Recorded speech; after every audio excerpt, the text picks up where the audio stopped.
요즘 역사학계 일각에서는 그 사도세자에 대한 재평가를 하자는 움직임이 있고 거기에 대한 논쟁이 벌어지고 있네요.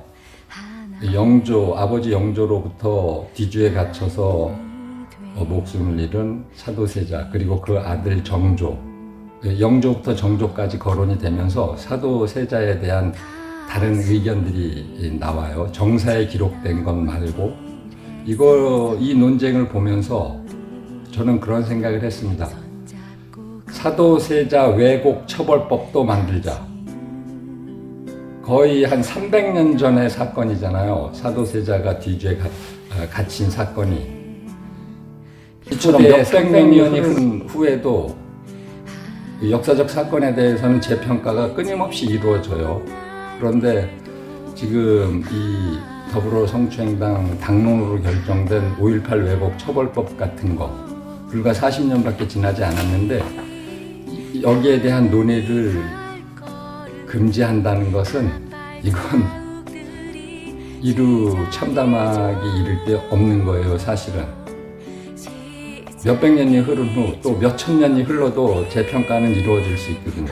그런데 불과 40년 전에 이를 입을 틀어막겠다 하는 저들의 이 포악함, 이런 걸 느낄 때마다 자유민주주의는 하나하나 다 죽어가고 있다, 이렇게 생각을 합니다. 인류사적으로는 프랑스 대혁명이 가장 중요하다고 전에 대부분 그렇게 말씀들 하세요.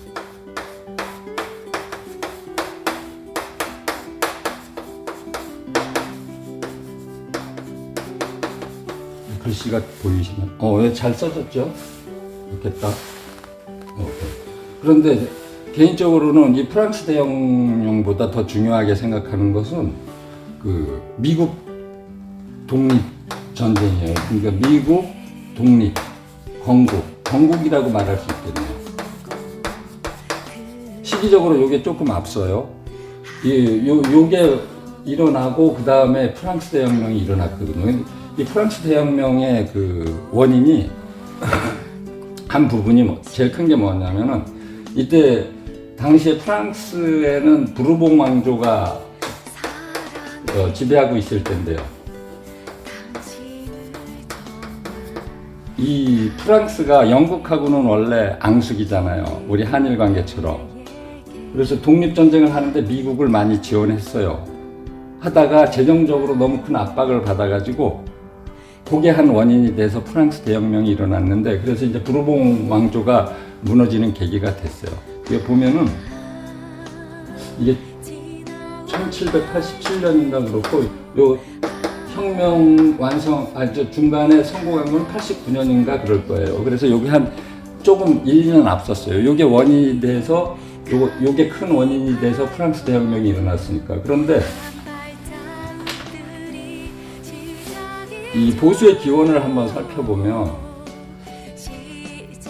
당시에 프랑스 대혁명 이제 국민의회가 요 혁명이 성공을 해서 국민의회가 결성됐죠.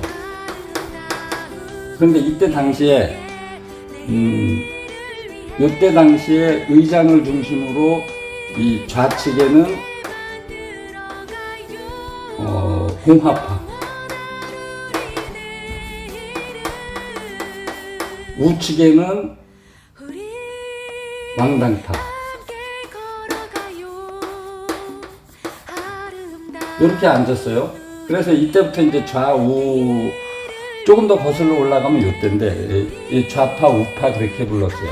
그런데 여기서 중요한 거는 미국 독립전쟁, 미국 건국을 중요하게 생각하는 건 뭐냐면, 아주 중요하다고 생각하는 건 뭐냐면 이때 공화제가 처음으로 도입이 됐잖아요. 공화국. 근데 요 프랑스 대혁명 국민의회 때는 요렇게 좌우로 왕당파와 공화파가 대립을 했었는데 공화파가 승리했어요. 얘네들은 패배했어요. 그래서 공화파가 승리한 이후에도 의장을 중심으로 이제 좌측에는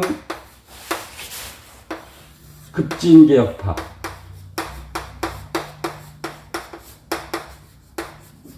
우측에는 점진개혁파.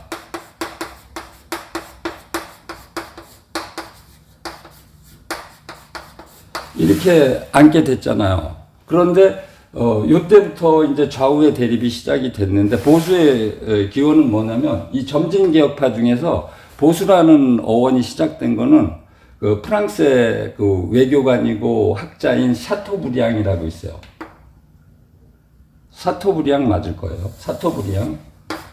그 사람이 이 보수라는 말을 쓰기 시작했는데, 그런데 원래 이 보수 우리나라에 들어오면서 번역이 잘못돼서 원래 보존쯤으로 번역을 했어야 되는데 이 보수라고 번역을 했어요. 그래서 계속 굳어져 내려와서 이런 용어로부터 비롯된 뭐 수구적인 이미지 때문에 가혹한 오해를 많이 받았죠. 그래서 요 사토브리앙이 보수라는 말을 최초로 쓰기 시작을 했는데 이후로 우리 이 보수의 기원은 이제 여기로 볼 수 있죠. 그런데 여기에서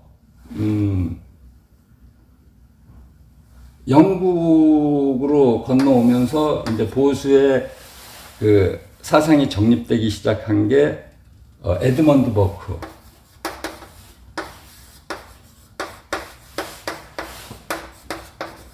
에드먼드 버크를 시조로 해요. 요 이제 보수 사상의 시조. 그리고 1950년대에 들어와서 미국에서 러셀 커크 완성이 되죠. 거의 저는 그렇게 생각을 하거든요. 보수의 사상은 러셀 커크에 이르러서 집대성 돼가지고 거의 완성이 됐다. 이제 보수는 이런 길을 따라왔어요.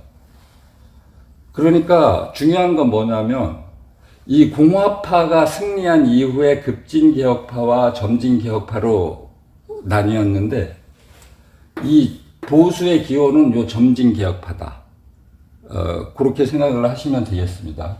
처음에 보수라는 용어를 사용하기 시작한 사람은 프랑스의 그 외교관이자 거의 근데 왕당파에 가까웠던 것 같아요. 요 사토브리앙이라는 사람이고, 그 다음에 이념적 정립은 영국의 에드먼드 버크로부터 비롯돼서 요때도 요게 프랑스 대혁명 그 시기를 같이 살았던 분이에요. 이 에드먼드 버크는.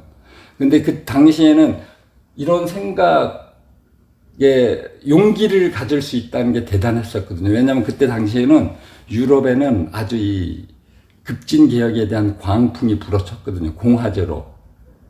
그러니까 미국에서 공화제가 성립된 이후에 프랑스 대혁명 이후에 프랑스에서 공화정을 이제 공화파가 승리해서 이뤘는데, 이걸 기점으로 그 주변 국가들이 전부 이런 혁명의 기치를 내걸고 공화제로 바뀌기 시작한 거예요. 그래서 보수의 기원은 이렇게 됐다. 그리고 이때 행동주의자로 요 몸소 보수를 실천한 사람으로는 베리골드 워터, 그 실천적 정치인, 그리고 이걸 도입한 우리나라로 보면 이승만 대통령, 그리고 박정희 대통령 각하, 그리고 박근혜 대통령, 그리고 조원진으로 이어지는 보수의 적통. 그러니까 우리나라 보수는 그래요. 이렇게 보면 이런 보수의 사상들을 그런데 이렇게 공부를 해보면 해볼수록 이 이승만이라는 분은 참 천재적이었네요. 시대를 앞서간 분. 그분이 우리나라에 이런 보수를 도입해서 자유주의와 함께 공화제와 함께 도입을 해서 그 전통을 박정희 대통령 각하께서 이어받았고, 그리고 그 중심은 또 박근혜 대통령께서 이어받았고, 현재는 보수라고 일컫는 정당은 우리 정통 보수라고 일컬는 만한 정당은 우리 공화당밖에 없고, 그 중심에는 조원진 대표가 있어서 이승만, 박정희, 박근혜로 이어지는 적통을 조원진이 물려받았다. 요렇게 생각을 하시면 되겠습니다. 그리고 이제 우리 보수의 기원은 이 정도로 살펴봤어요. 그러면 얘네들은 어떻게 발전을 했느냐면요. 이거 좀 지울게요. 이거 확대하니까 좀 그럼 얘네들은, 이 급진개혁파들은 뭐 아주 중요한 사건, 이것도 엄청 중요한 사건이에요. 인류사적으로. 우리나라가 정부 수립이 1948년이니까 우리나라 정부 수립보 딱 100년 이전에 1848년에 요게 뭐가 일어났냐면 공산당 선언이 있었죠. 여기서. 요거는 이제 마르크스하고 엥겔스가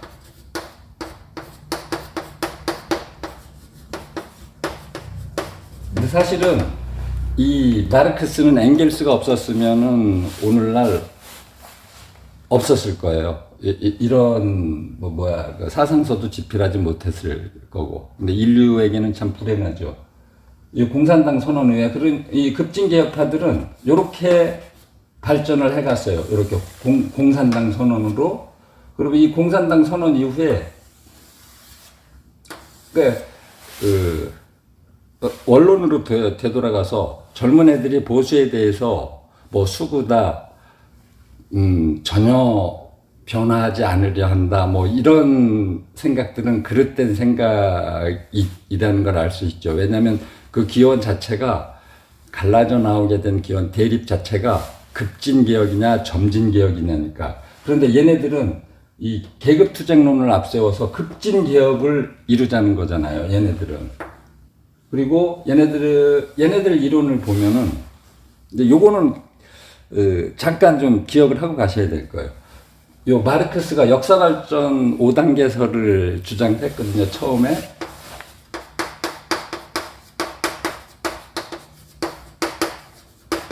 근데 이거는 가만히 들여다보면은 언제 한번 소개시켜 드린 것 같은데, 처음에 호모사피엔스 시절에 최초의 인류가 등장했을 때는 저거를 원시공산 사회였다고 하거든요.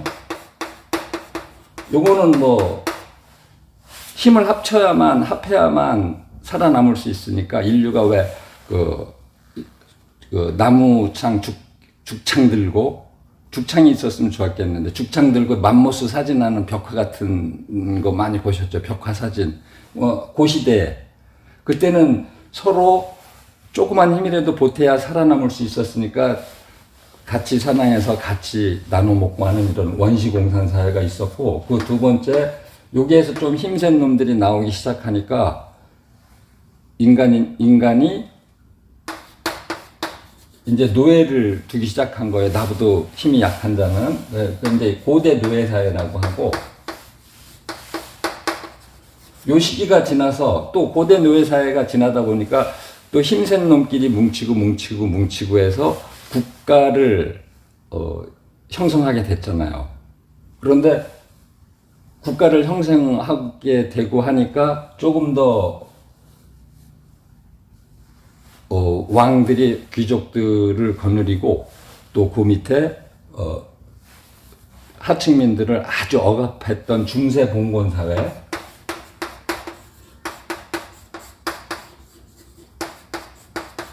근데 여기서 잠깐 여담으로 좀 알고 지나가야 될 게 뭐냐면, 이 국가의, 유럽 같은 국가의 성립 과정을 보면은요, 귀족들이 뭐 5개의 힘을 가진 귀족, 3개의 힘을 가진 귀족, 그리고 10개의 힘을 가진 귀족, 이런 귀족들이 모여서 국가를 이루잖아요. 그러면 이 중에 왕이 누가 되느냐면 제일 힘이 센 사람, 또는 뭐 5개만 가진 사람, 요건 뒤에서 조정하고 하는 식으로 하나 대표자를 뽑아서 왕으로 옹립하는 거거든요. 유럽 쪽 보면. 그래서 이런 귀족들을 사실은 순혈 귀족이라고 해요. 국가 성립 이전부터 있었던 귀족.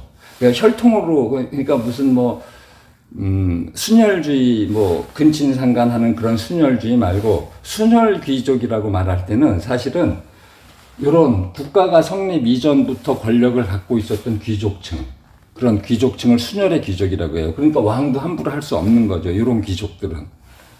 이건 여담이고, 이때는 이제 억압되는 사회예요. 중세 봉건 사회는. 그리고 그 다음에 이제 자본주의. 그런데 여기까지는 맞았어요. 왜냐하면 마르크스가 말한 역사발전 5단계설 중에서 여기까지는 왜냐하면 있었던 현상을 분석한 거니까 여기까지는 맞거든요. 전에 역사적으로 있었던 사실들을 쭉 기술한 것들을 보면 알 수 있는데 막스는 그 다음에 마지막 단계로 뭐를 말했냐면 공산주의를 말했거든요. 공산주의, 공산사회. 공산사회가 올 것이다. 왜 이런 생각을 하게 됐냐면 여기서 이제 변증법적 유물론을 도입을 하는데 이 자본주의는 내부의 모순으로 인해 자본을 많이 가진 부자들이 가난한 사람들을 핍박하는 이런 세력들의 모순으로 인해서 내부 모순으로 가난한 사람들이 계급 투쟁을 하고 할 거니까 이런 데서 반대되는 뭐 이런 현상이 일어나서 나중에는 결국은 합리적인 합의 세상에 이른다는 게 이게 변증법적 유물론이거든요. 그래 요것 때문에 합이 이제 공산주의 사회라는 건데 이렇게 된다고 주장을 했어요. 근데 여기까지는 있었던 사실이니까 맞는데 요거는 자신이 예측한 세상이거든요. 근데 요건 틀렸어요. 그런데 요게 틀리다 보니까 나중에 왜 소련이 막 붕괴되고 그랬잖아요. 이 사회가 올 줄 알았는데 안 왔어요. 그러니까 얘네들이 어떻게 하냐면은 이걸 다 버릴 수는 없으니까 여기에서 이 칠판 좀 큰 거 하나 어떻게 해야지. 이 자본주의는 필연적으로 내부 모순으로 인해서 망하고 공산사회가 도래할 것이라고 얘기를 했는데 필연적으로 근데 안 왔어요. 이게 어떻게 설명을 하느냐. 이거 그렇다고 때려칠 수도 없고 그러니까 여기에서 이 자연적으로 필연적으로 올 줄 알았던 이 사회가 오지 않으니까 어떻게 해야 되느냐. 이때는 인위적으로 이 사회가 오게 만들기 위해서 프롤레타리아 독재가 필요하다고 그랬어요.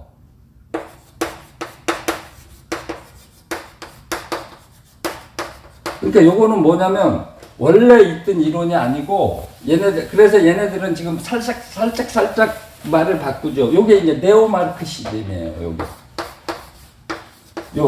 요거 붙으면 뭐 요런 뜻이라고 했죠. 그러니까 살짝 바꿔요. 그래서 지금 이 붉은 무리들도 얘네들의 이론이 어긋나면은 살짝 수정을 하거든요. 그런 사회주의라는 말로 포장도 하고. 근데 결론은 요거예요, 요거.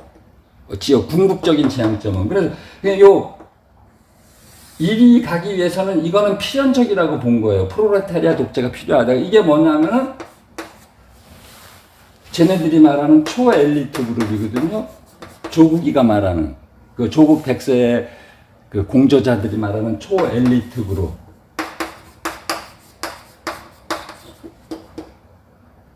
모두 노동자 농민이 모두 참여를 해서 공산사회를 일으켜야 되지만 그렇게 할 수 없으니까 요 초엘리트 그룹 몇몇이서 독재를 해서 이런 사회를 가자 하는 건데, 그래서 조국이가 말한 요게 이제 개분가 이론이 나오는 거예요.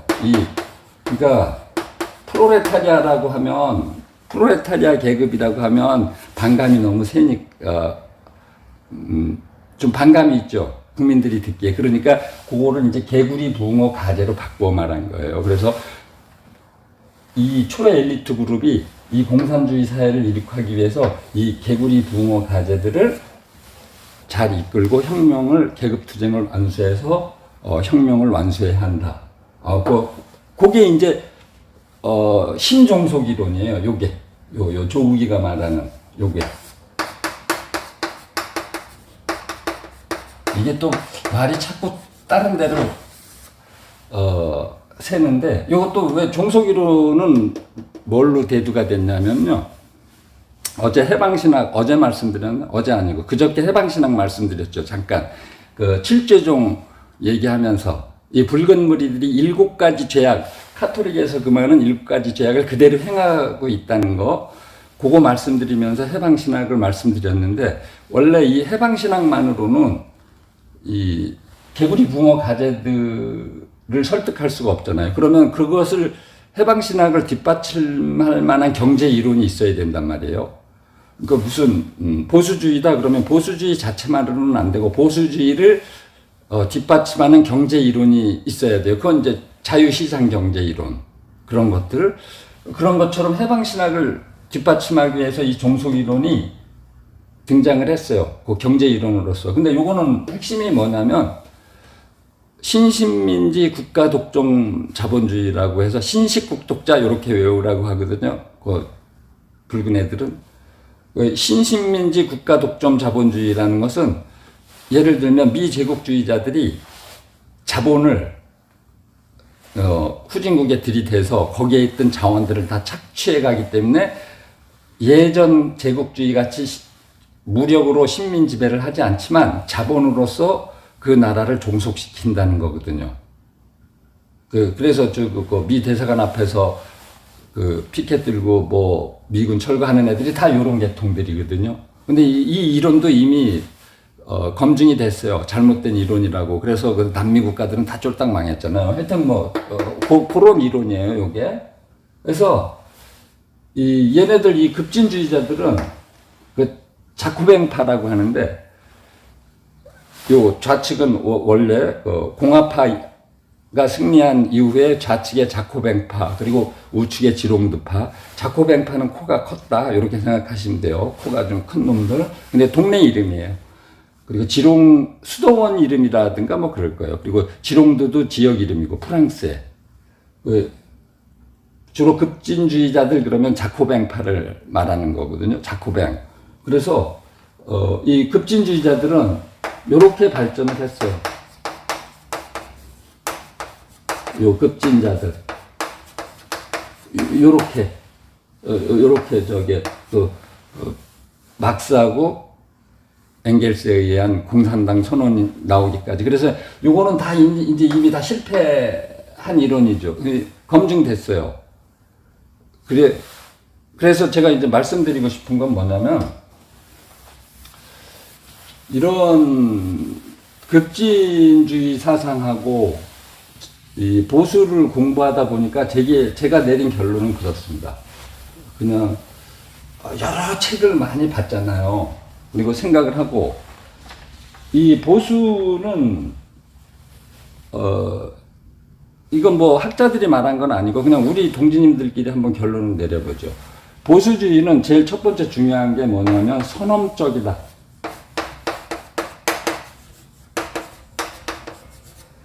조상들의 지혜로부터 조상들이 겪은, 그리고 내가 겪은 그런 선험적인 이론이다라고 생각을 해요. 왜냐하면 또 나이가 들어가면은 거의 사람들이 그 급진주의자들, 진보라고 말하는 그 사상에 젖었던 사람들도 나이가 들어감으로써 전부 보수로 회귀하잖아요. 그런 여러 가지들을 봐서 자기들이 몸소 겪고 보니까 이거는 아니구나 하고 느끼고 보수로 전부 이렇게 귀향을 하는 그런 걸 많이 보잖아요. 그래서 보수는 일단 선험적이다. 그리고 두 번째는 보수는 실증적이다. 요걸 많이 느꼈어요. 실증적이라는 건 뭐냐면, 우리들이 개혁을 할 때는 항상 선조들의 경험, 우리들의 경험을 바탕으로 해서 실증된 것들만 골라내서 안전한 길로 가자는 거잖아요. 점진적으로. 그런데 이 급진주의자들은 그렇지 않잖아요.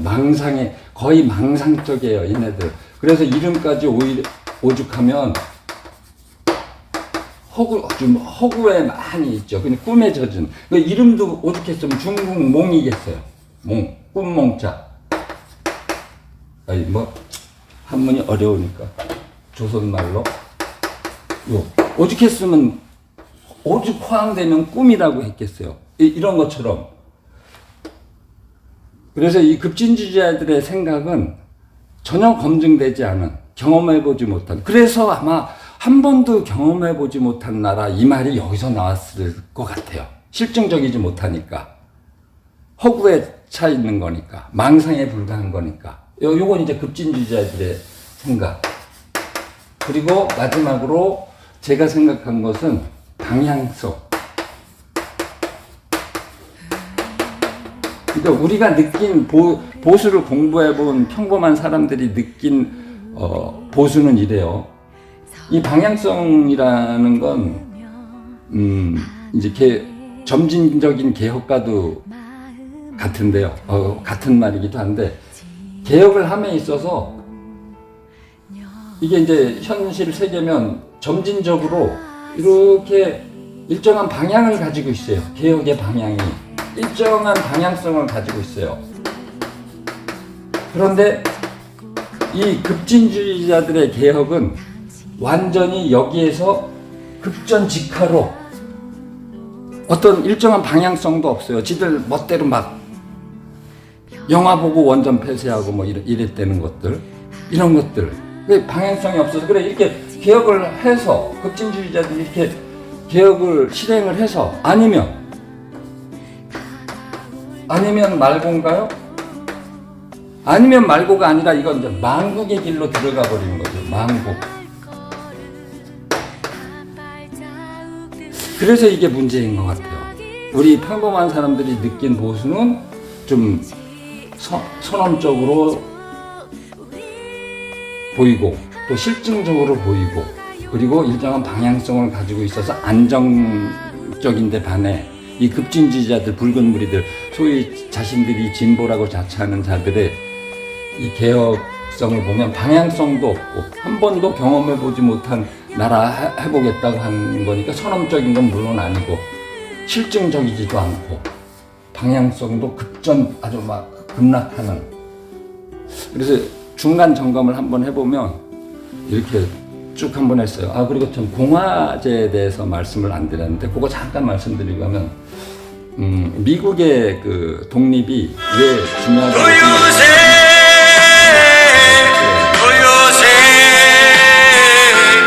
아이고 학부모 이거 방해금지라고 학부모님한테 자꾸 전화하거든요. 얼른 끝낼게요. 그 미국에서 이제 공화국이 성립이 돼서 그 이제 세계로 뻗어나가는데 이제 공화국이라는 이름을 달고 있는 그런 나라들이 많이 있잖아요. 크게 정치 체제를 보면 공화제와 군주제로 나눌 수 있죠. 근데 이게 명칭하고는 좀 다른 것 같아요. 북한은 뭐 북조선 인민공화국 그러는데 공화국이라고 치나요? 이름은 공화국인데 이건 독재죠. 완전한 독재, 1인 독재, 일당 독재.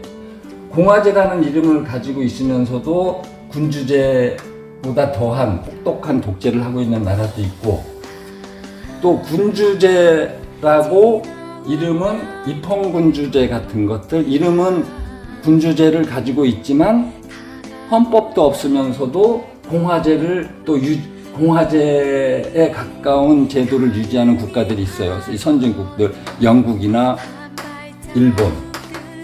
근데 이런 선진국들 보면 군주제라는 이름을 갖고 있지만 공화제 실질적으로는 공화제 이념에 가깝죠. 운영되는 거 보면 그 공화제에 관한 말씀은 이 정도만 드리도록 하겠습니다. 그리고 뭐 중국 같은데, 러시아 같은데, 얘네들 무슨 뒤에 중화인민공화국 하지만 얘네들을 공화국이라고 보는 사람 없죠. 뭐 시진핑, 중국 공산당이 일당 독재가 지배하는 군주제보다 혹독한 독재국가다.